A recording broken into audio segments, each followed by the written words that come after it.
Hi everyone, my name is Shubhangi Sarunke, HOD of B Shift Civil Department. On today onwards, we are going to study about building, planning and drawing. The subject code is 22405. So as you can see, the name suggests that we are going to plan the buildings. Not only we are going to plan the buildings, even we are going to draw it. Not only that, if the drawing is available, we are going to study that drawing. So this all things we are going to learn in this building planning and drawing. So let's start it. The first is teaching and examination scheme. In a teaching scheme, you are going to allot an hour for the subject. That is, in a week there is a 3-hour lecture for the subject and 4-hour practical. And now we are going to see about the examination scheme. A theory and practical. In this subject you have theory and you have practical. In a theory you have 70 marks paper, and for that you will get 4 hours. And in the theory also the unit test marks and micro project marks is including in a 30 marks. Therefore the total the theory part will be of 100 marks. 70 marks is a written paper and 30 marks is your micro project and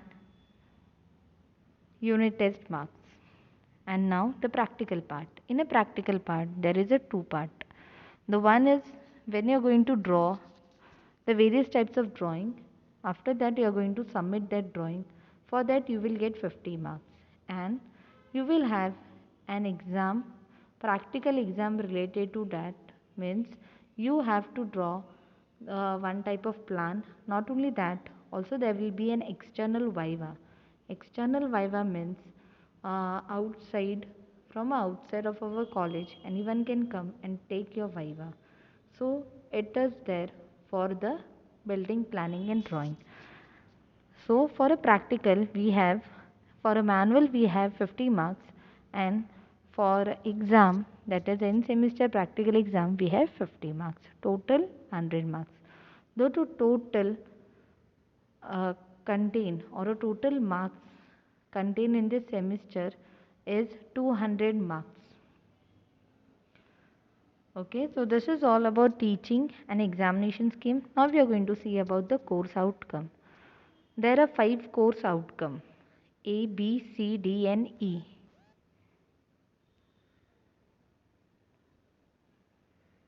The course outcome A is interrupt the symbol, sign and convention from the given drawing. It means that in the first chapter you are going to learn about various types of symbols, signs and convention. After learning that, after understanding all the symbols, signs, abbreviation, you get to know or you can read that symbol from that drawing without seeing that.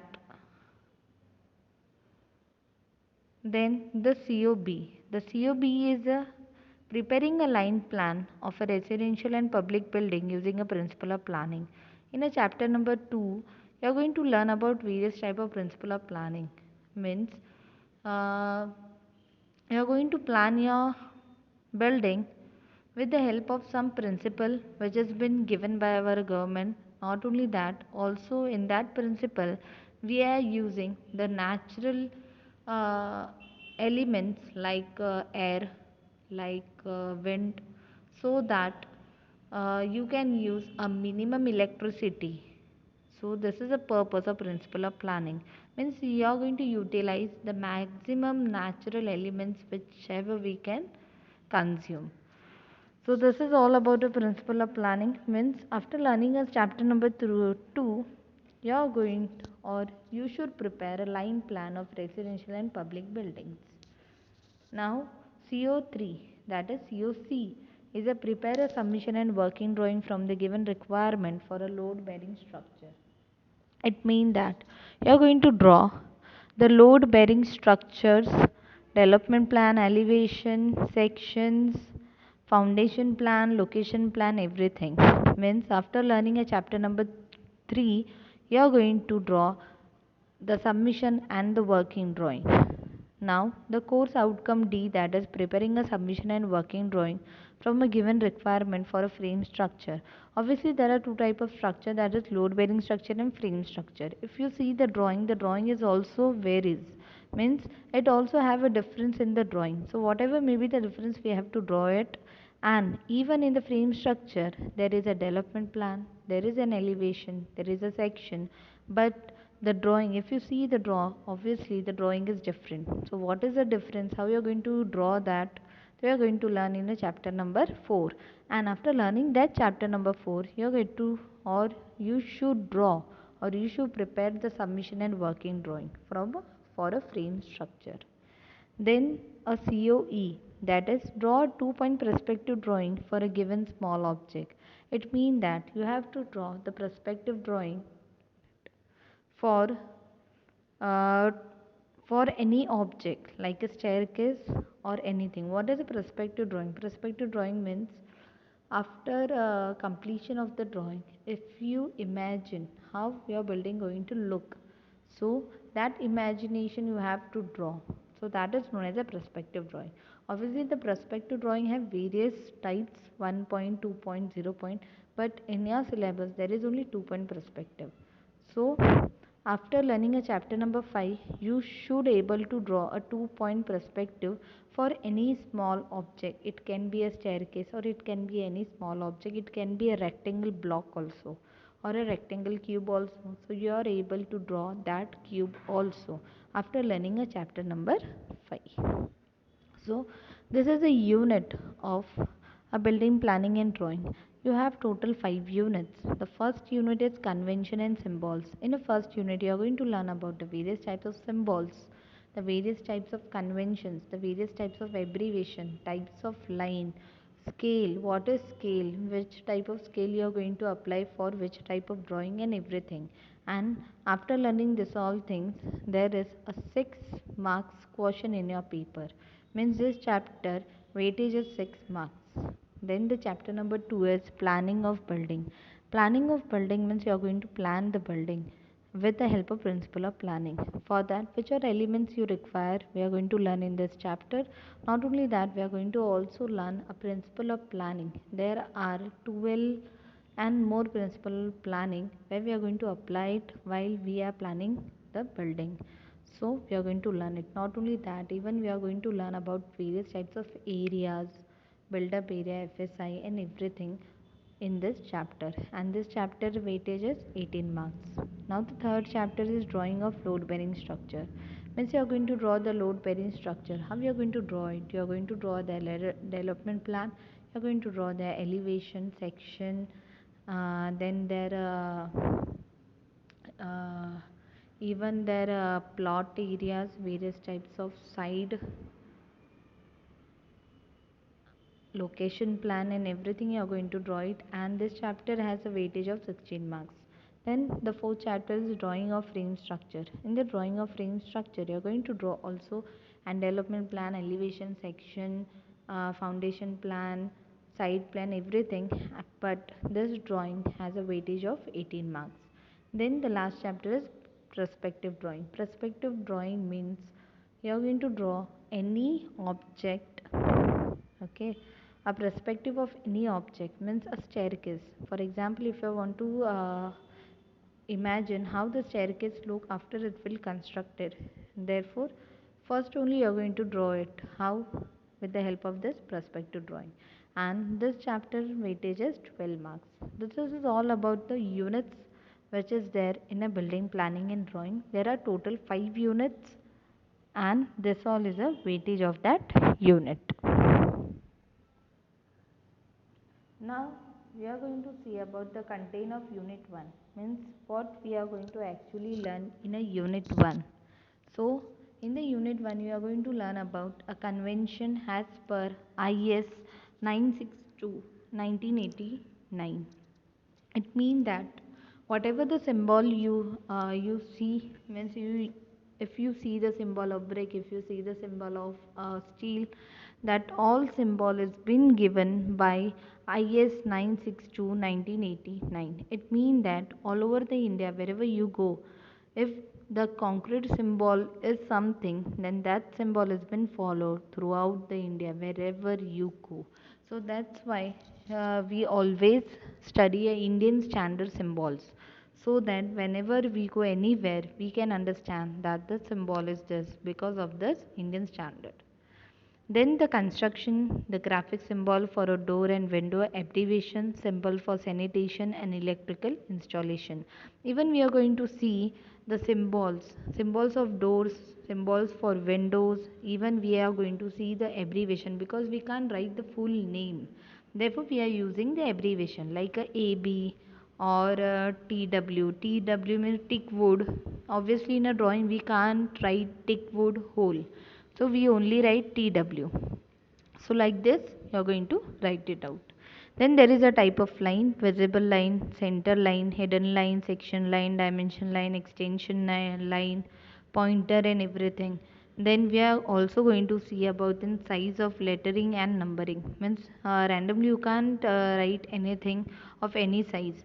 Even if you want to name, like if you want to give the name to a room, if that room is a living room, then there is a some dimension, standard dimension. In that dimension only you have to write the name, that is living room, and their dimension.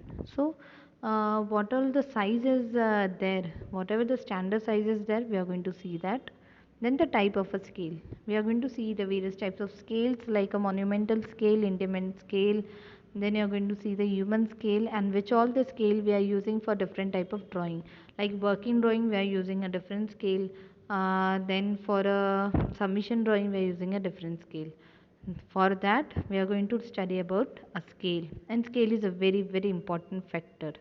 Then we are going to see about the architecture building drawing, that is we are going to see the ready made architecture plan. And after seeing the ready made architecture plan we are going to see whether we are understanding or not. Means if there is any symbol, either we can identify it or not, because after learning this unit we should understand or we should read that symbol. So we are, for that we are going to see the various architecture plan which has already been present. We are only going to identify the various types of symbol in that, whichever we have learned in chapter number 1, that is unit number 1. Okay, so let me start our unit number 1. Okay, the first one is a convention as per IS 962 1986. According to that, the brick symbol, okay, brick masonry symbol is first one, concrete symbol is second one, wooden work symbol is this, glass you can draw either this or this symbol. So this is the symbol of material. As you can see, this is a symbol of material, means concrete you have to donate with this only. If there is any thick wood or there is a wooden work, then you have to draw this symbol to represent wooden work in the drawing. So this all is a symbol of material. Now you can see even there is a symbol of stone work, even there is a symbol of concrete existing, then there is a symbol of sand, then there is a symbol of sand existing. Means this all is a symbol how we are going to present in the drawing. This all is a symbol of material. Now the symbol of door and window. As you can see, the single swing, double swing, then single leaf double swing, then single hinge, center hinge, then sliding doors. As you can see in the malls and everything, there is a sliding doors. Obviously when you are going to draw it, then how you are going to draw it, you are going to represent this with this symbol. Then revolving door, if you want anywhere the revolving door, then you can use the symbol to represent the revolving door. Then there is also rolling shuttering. Shuttering can be of any type, that is of external type or it can be of internal type. So whatever maybe, if it is an external type you can draw with the symbol, or if it is the internal type you can draw with the symbol. So this all is the type of the symbols for a door. Now we are going to see the symbols for a window. This is a type of symbols for a window. If the window is a horizontal center hinge means you can see our college window is horizontal center hinge. So if you want to draw that symbol of that window, you can draw the first diagram. Top hinge means there is a top hinge, means you can see in our college there is a top hinge windows also available for ventilation purpose. Okay, so there is a top hinge. Even the window will be of bottom hinge, side hinge right hand, side hinge left hand, vertical center hinge. Vertical center hinge you can usually see in the buses and all, in a railways, and vertical sliding. Even the vertical sliding you can see in the trains and everything. There is a vertical sliding door. Now we are going to represent that window with the help of this all symbols. You have to learn this all symbols so that you can identify this all symbols. Okay, now the furniture symbols. As you have to represent the sofas, or you have to represent the bed or basin or dining table. You can see there is a various types of symbols. Okay, for a sofa, the first line is of sofa. You can see this is a sofa, and then in a second line you can see there is a dining table. In a second line, right side, you can see a bed symbol, single bed and double bed. Then in a third line, you can see the basin symbol, WC symbol, kitchen sink symbol. Then, if you come down, the various types of dining table symbol. If you come down, the bottom one is also sofa symbol. So this all is a symbol, the furniture symbols. The furniture usually symbols you can see in the architecture drawings. Why? Because they show the plan with the symbols of furniture so that they can accomplish the more uh, space. They can use a more space, so they can left the more space for moving and everything than occupy for a furniture. Okay, now the abbreviations. Abbreviation we can see in our next slide. Thank you everyone.